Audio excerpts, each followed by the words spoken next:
È nel mercato di Nuoro il miglior banco italiano di campagna Amica e lo gestisce Alessandro Melis, 45 anni di Barisardo, agricoltore, con laurea in psicologia e specializzazione come psicoterapeuta. È stato sicuramente un bel traguardo, è stata una cosa nata diciamo per gioco, è stata fatta una foto così al banco, il giorno l'abbiamo preparato a dovere, ovviamente come facciamo ogni mattina. Certo, non ci aspettavamo poi un successo del genere, di essere poi selezionati tra i migliori banchi in Sardegna e essere poi entrati nella classifica nazionale, di vincerla. Ci ha premiato a noi come azienda, però è un premio che comunque è da condividere a tutta Campagna Amica, perché comunque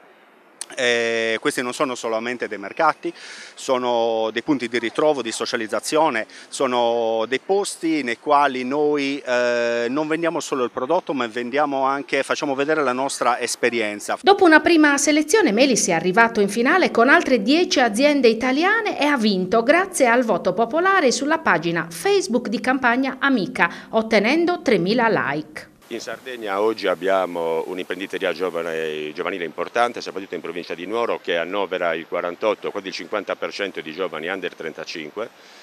con una ottima percentuale in crescita di quasi il 25% dell'imprenditoria femminile. Un settore che cresce, un pubblico sempre più vasto e sempre più appassionato, dove nei nostri mercati riesce a trovare, oltre al prodotto, la qualità del prodotto, anche una storia che, avendo sempre le nostre aziende una tradizione familiare, può essere raccontata e può essere quindi vissuta direttamente.